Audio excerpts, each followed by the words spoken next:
Bon dia, amics de YouTube. El vídeo d'avui és el resum d'una ruta off-road que van fer sortint de Montbrió del Camp, al Baix Camp. Van passar pel Priorat i la Serra de Vandellòs i Tivissa, a la Ribera d'Ebre i Baix Camp.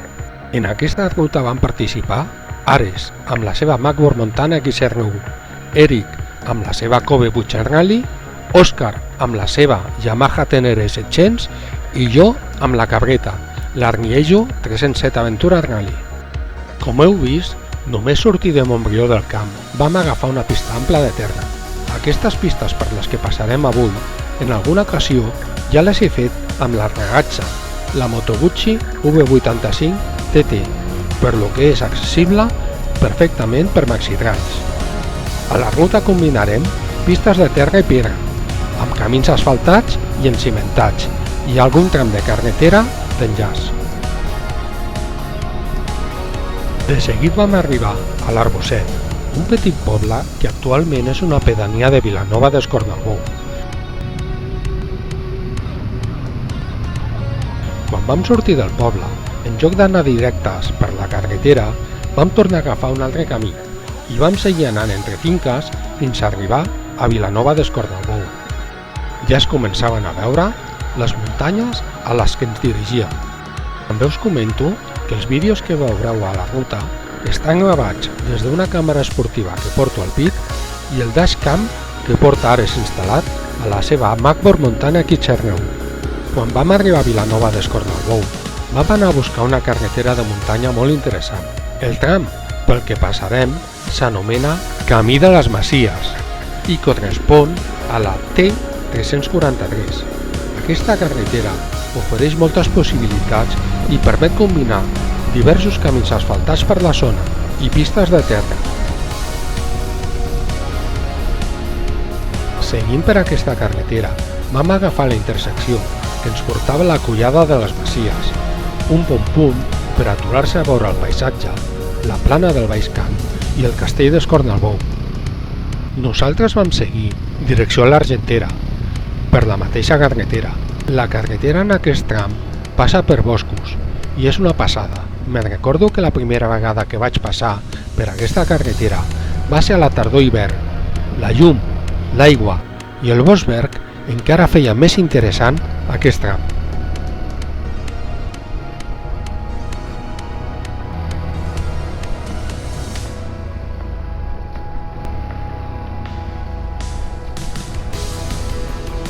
Vam traspassar el poble de l'Argentera i vam anar a buscar el camí vell de Pornera. Amb aquest camí la situació ja canviava. Un camí fàcil, però amb una tècnica més exigent. En sec, com el vam fer, un camí fàcil, però en pluges ens podem trobar bastants trams en fang. Aquest camí té unes vistes impressionants de les muntanyes i el Baix Camp, un paisatge que de tant en tant feia que m'aturés per contemplar-lo. El cingle, a la nostra esquerra, vigilava majestuosament el camí, un camí que alhora, a l'estar envoltat de la vegetació mediterrània, era espectacular.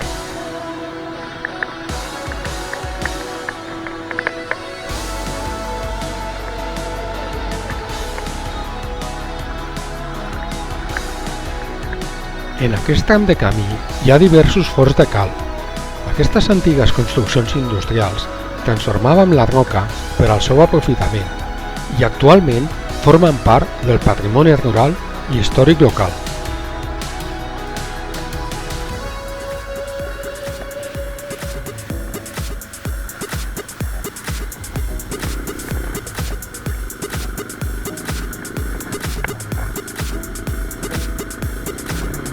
De tant en tant vam fer paradetes tècniques per veure com anava tothom i contemplar el paisatge.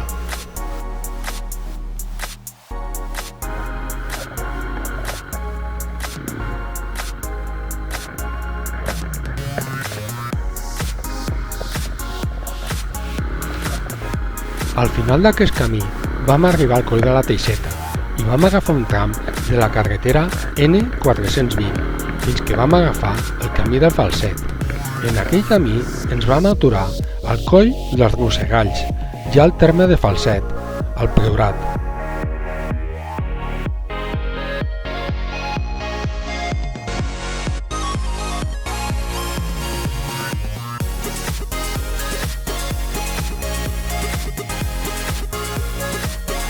Vam seguir aquest camí fins que vam arribar a la carretera T740, a la zona de l'Institut de Falset. Allí vam seguir per la carretera fins a arribar a la T710, fins que vam arribar a Falset. Vam traspassar Falset per anar enllaçant amb la carretera T300 per arribar a Marçà. En aquest tram de carretera ens vam trobar un munt de companys en moto en sentit contrari i això em va fer estranyar, perquè normalment aquest tram de carretera no està gaire transitat. Va ser quan vam arribar a la rotonda d'entrada de Marçà que vam veure un punt de control d'un event. Es tractava de la Sense Límits, que s'organitza des de Valls.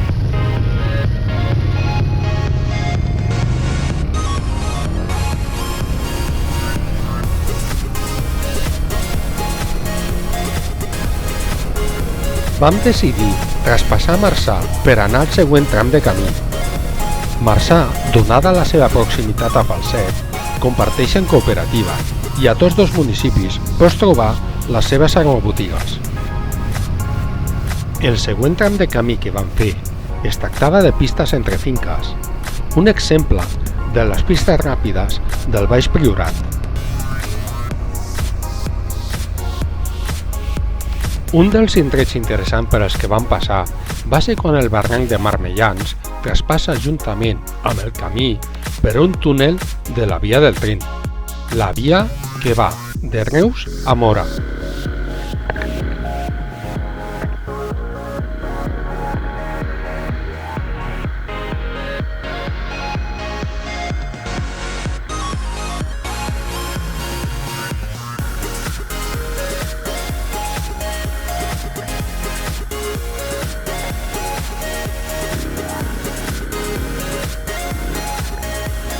Quan passava per aquesta xarxa de camins, vaig veure que hi havia moltes possibilitats per arribar a molts llocs sense trepitjar l'asfalt i vaig tenir idees per a futures rutes. Abans he esmentat que passàvem pel Baix Priorat i per als que no sapigueu intentaré fer un aclariment. La comarca del Priorat es pot dividir en dos, segons referències històriques, el Priorat històric o vell i el Baix Priorat. El Priorat vell correspon al territori que depenia de la Cartoixa d'Escaladell i és la part central i més muntanyosa de la comarca, al voltant de la Serra del Montsant. En canvi, el Baix Priorat és la zona baixa de la comarca, on la geografia és més suau i menys muntanyenca.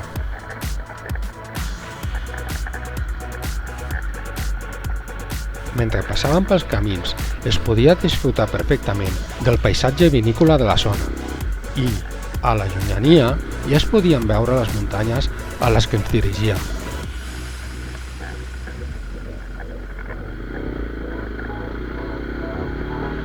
Vam tornar a passar el barranc de Marmellans per un badeig formigonat, un d'aquells passos que s'han de tenir en compte si fem la ruta en dies plujosos.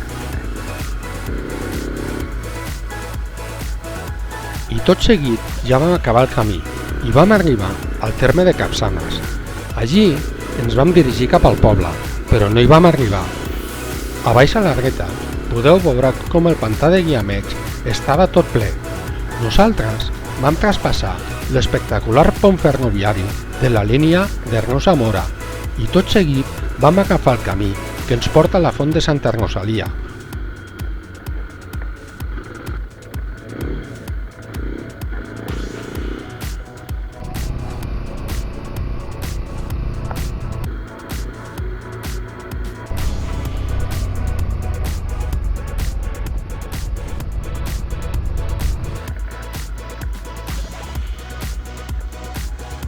A l'àrea de pícnic de la font de Santa Rosalia ens vam aturar a esmorzar amb unes vistes maquíssimes del pantà, on l'aigua arriba a tocar el camí.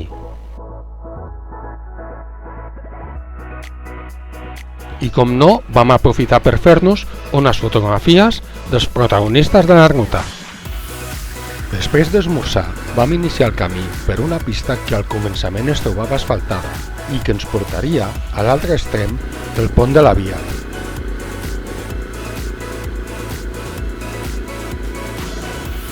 Després de fer unes quantes ziga-zagues, per remuntar la muntanya i ficar-nos paral·lels a la via, el camí ja ens va orientar cap al nostre destí.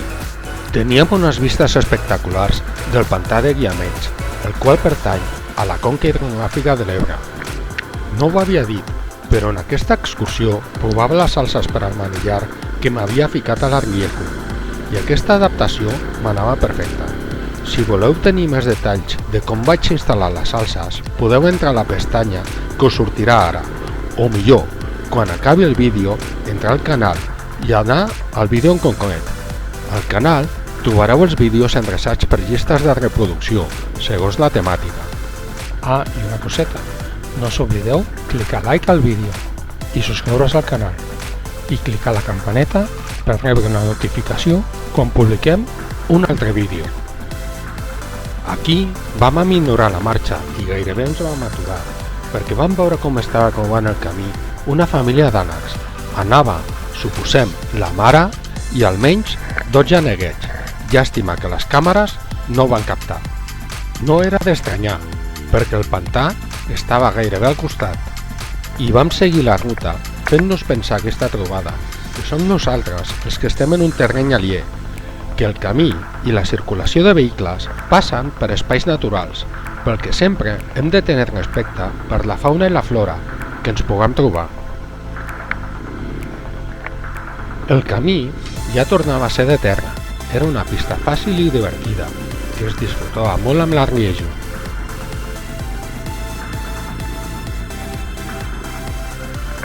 Vam trobar-nos diferents interseccions de camins i això em va fer tenir idees per a noves rutes. Des d'aquestes pistes és molt fàcil arribar a l'Ebre i passat l'Ebre ja tenim la Terra Alta, per lo que les opcions que podem tenir són fascinants.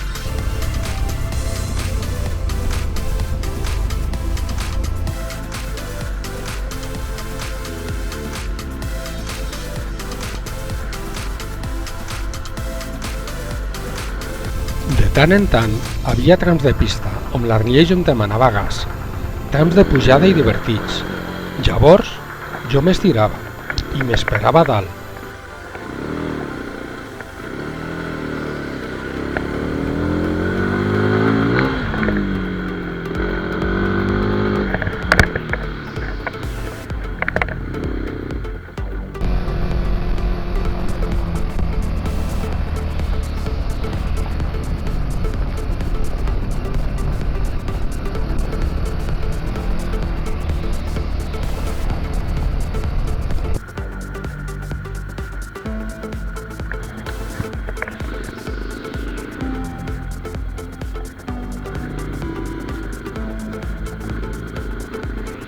Vam deixar el camí per agafar un tram d'asfalt a la carretera TB 3031. Ja estàvem a la comarca de la Ribera d'Ebre.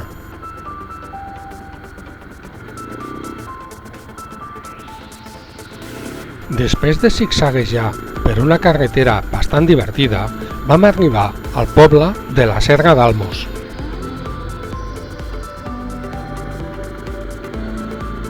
El poble de la Serra d'Almos actualment està agregat al municipi de Tivissa, el que ara es diu Entitat Municipal Descentralitzada. A més disposa de l'oficina del Consorci de la Serra i Averia, on es pot demanar molta informació de la zona.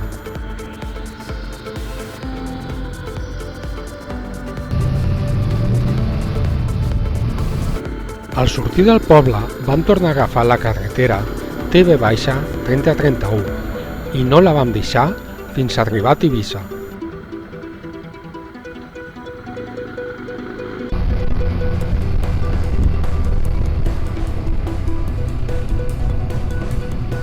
Aquest pont per el que passem sota ara és un pont de la carretera C44, la carretera que comunica Móra la Nova amb Hospitalet de l'Infant. En aquesta ocasió no ens vam aturar a Tivissa i vam seguir pel camí asfaltat que ens porta a l'ermita de Sant Blai. Durant tota la pujada a l'ermita ens trobem basses i fonts, una zona molt maca per poder-se esplaiar. Tant les fotografies com els vídeos que vam fer no feien justícia al paisatge, perquè era espectacular. Començàvem a entrar a la serra de Vandellós i Tivissa, i a l'ermita de Sant Blai Vam aprofitar per descansar una mica i beure aigua, ja que la calor començava a apretar.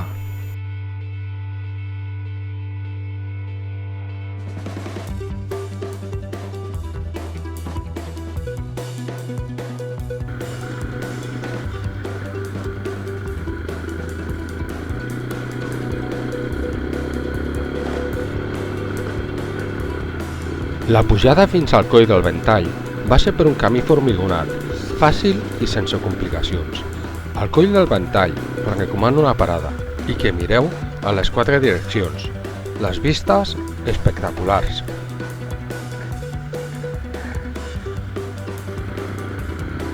La pista que vam agafar majoritàriament era de terra i grava, una pista fàcil i accessible que ens portaria de nord a sud per la serra de Vandellòs i Tivissa.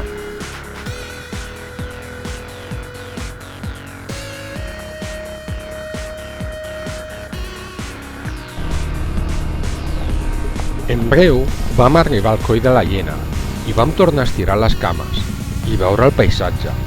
Tornar a dir que el paisatge era espectacular seria una redundància, però és que ho era. Ens endinsàvem al cor de la serra.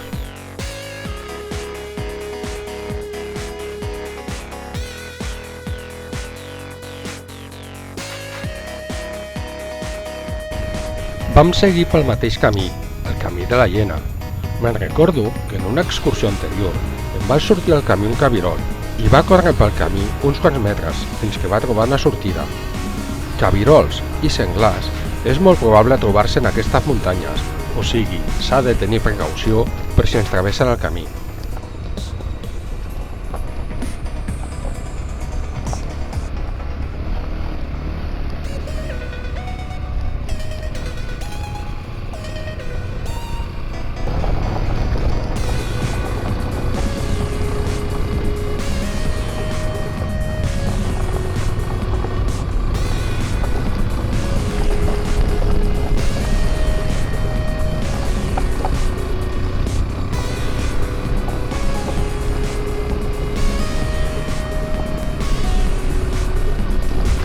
Al Coll de Monetxe no ens vam aturar i vam seguir la ruta. Una curiositat, aquí a la Ribera d'Ebre hi ha molta toponímia d'origen àrab, de quan el territori era a l'Àndalus. Monetxe prové de la paraula àrab manàsil i en àrab medieval significava lloc agradable o lloc de descans. L'evolució fonètica va arribar amb l'època mossàrab fins que ha arribat a la toponímia actual.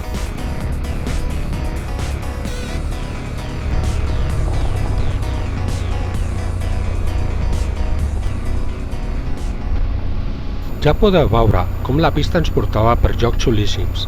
La traçada del camí, entre les muntanyes i el bosc mediterrani, feien disfrutar cada metre que rodàvem.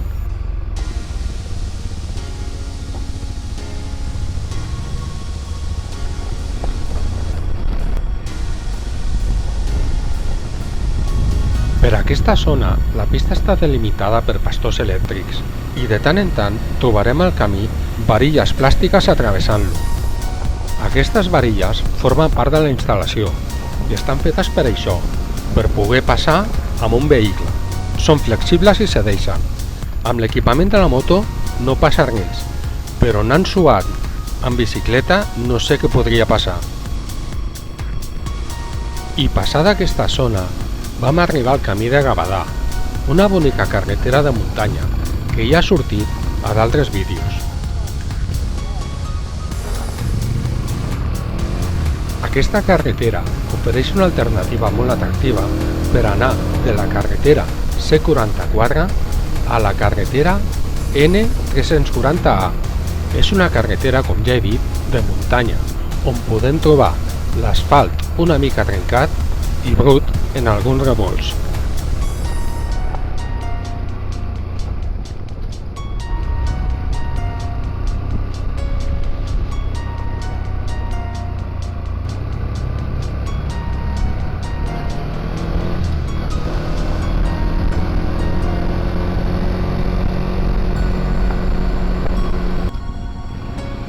Vam disfrutar la carretera solitària, fins que vam arribar al despoblat de Gavadà, un poble que es va abandonar sobre els anys 60 i que actualment pertany al terme de Vandellòs, al Baix Camp. A Gavadà vam aprofitar per fer algun ajustament a la Yamaha Teneré d'Òscar i després vam seguir la ruta.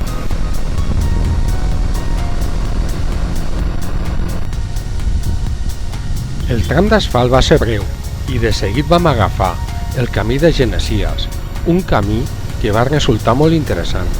En aquest camí trobarem trams encimentats. Aquests trams es van encimentar quan va entrar en funcionament el Pla Penta. El Pla Penta és el pla d'emergència nuclear de les centrals d'Ascó i Vandellòs.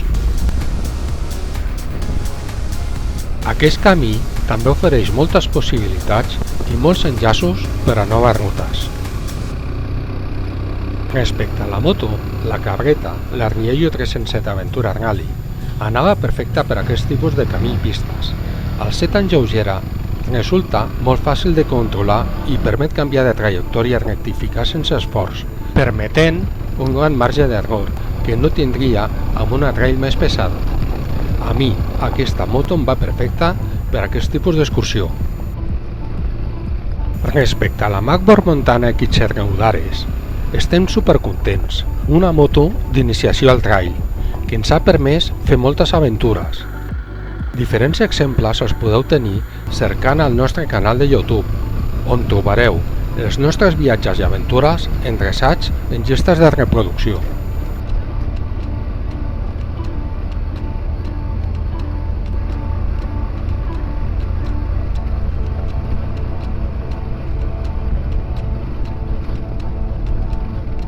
Anàvem pel camí, fent pujades i baixades, passant interseccions, fins que vam arribar al camí de Ruït, un camí asfaltat que ens portarà a un lloc molt interessant.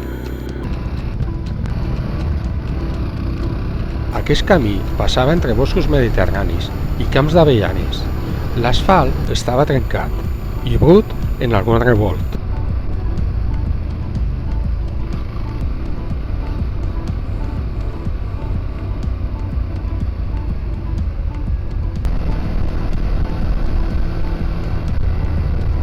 De seguit, el camí ens va portar a Castelló.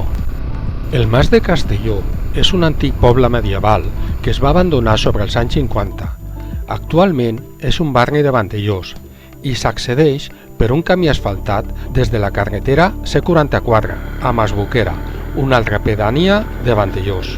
Al Nadal fan un pessebre vivent molt interessant, una bona visita per a quan sigui la data.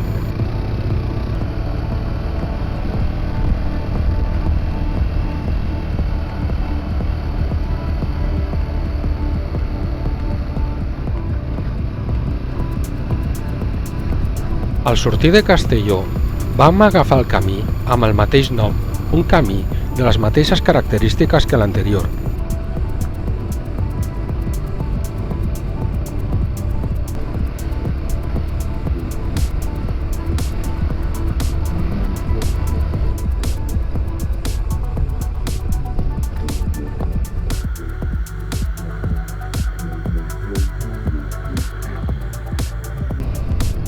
De seguit, vam agafar un altre camí, el camí del Canyotell.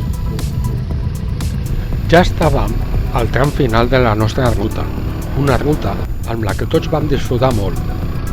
El nivell de dificultat havia estat apte per tots, un grup amb nivells diferents de conducció, que havia rodat junt i cohesionat, on tots es van adaptar perquè el més lent anés còmode.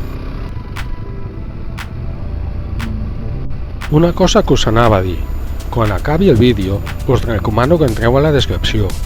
Allí trobareu enllaços d'interès, així com l'enllaç de Wikiloc de la ruta. Us animem també a que aplaudiu la ruta Wikiloc i ens seguiu, així estareu al dia dels nostres viatges i aventures. Aquest camí que vam deixar a la dreta és el camí que porta al Coll de les Portes i Navaes, un camí i coll també molt xulo. Nosaltres vam seguir cap a l'esquerra per finalitzar la nostra ruta.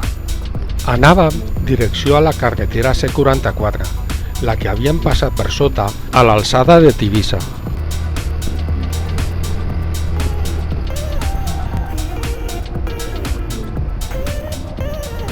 uns quants metres abans d'arribar a la carretera, ens vam aturar i vam tornar a ficar pressió a les rodes.